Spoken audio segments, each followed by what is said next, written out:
Football season's rolling around, and with that, also fantasy football season. And joining us now is ESPN NFL insider Field Yates, who's teaming up with Red Baron to share how one lucky group of friends can score the chance to join a private league with Field. Field, thanks so much for the time. We appreciate it. Glad to do it. Thanks so much for having me on. So we'll get into the league in one moment. I just want to hit on a couple of fantasy-related storylines since we have you. You know, the first thing I wanted to ask you was just about training camp storylines. What are you most intrigued about from a fantasy football standpoint about this current time in the NFL world? I'd say the thing that I watch most closely for fantasy purposes is not like highlights of one specific day where one quarterback makes one throw or one receiver makes one catch that makes you go, ooh, and ah. It's really trends. It's by the end of training camp, is there a player who feels like he has jumped over somebody else on the depth chart? I'll keep it in New England with the Patriots. We have a long, long ways to go, but there seems like there is a chance that Travion Henderson is the team's week one starting running back over Ramondre Stevenson. Not that Stevenson played great last season, but just because of his contract, you might think to yourself, he is has the inside track. Well, throughout following training camp, it feels as though Henderson has, made up some ground, maybe even put Stevenson behind him, which has altered my opinion about which running back you should be taking from that specific backfield or just other backfields in general. And then, injuries are, of course, a big thing we're monitoring, what's serious, what's not, what's going to cost a player time in the season, and what might just be something that a team is being super cautious of because it is, of course, August. So, with every season, it seems like a new trend emerges. I remember when I was a kid, it was, okay, you need to get a running back very early on. And now you see some people do this zero running back strategy. But what do you think 2025 drafts are going to be defined by? I actually think running backs are kind of making a comeback, not just in the NFL, but again in fantasy football. There's so few elite running backs in fantasy that a lot of the advice that I apply when I'm giving it out to people is through the construct of if you just play in one league.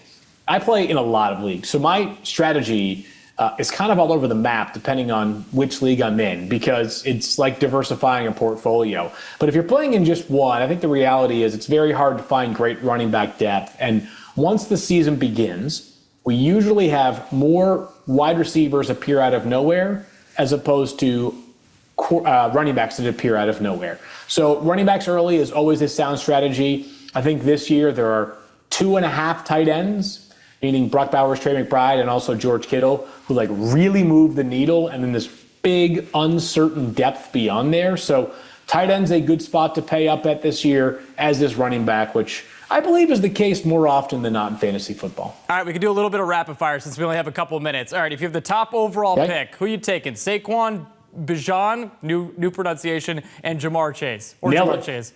I'm going Jamar Chase with Bijan as a very, very close second. It's a 51-49 lean in the favor of Jamar.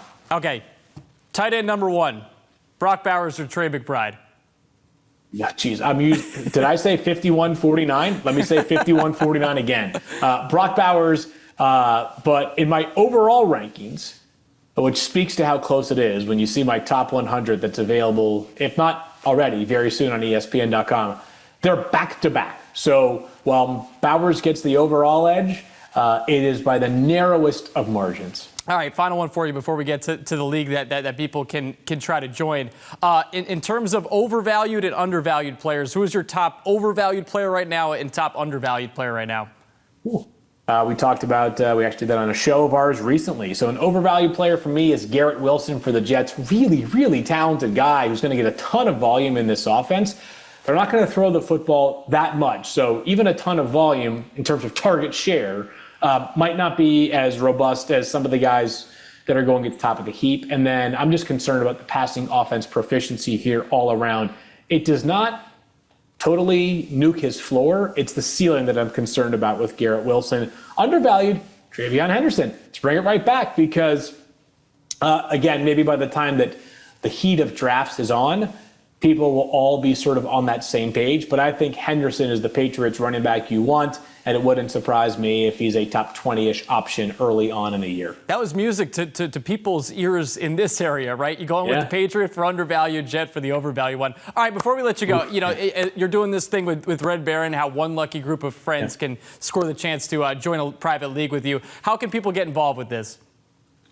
Yeah, so redbaron.com/takethefield is where you can enter. One person is all you need. You don't need to have 8 lucky winners. You need one lucky winner. And whoever that person is, they get to bring aboard 8 friends with them. We'll play in a league throughout the year. There's a big cash pool for prizes.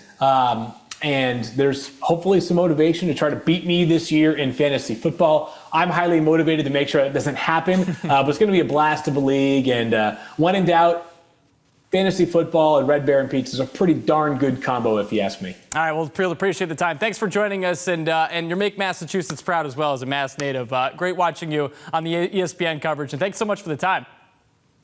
Thank you for the time. Really appreciate that.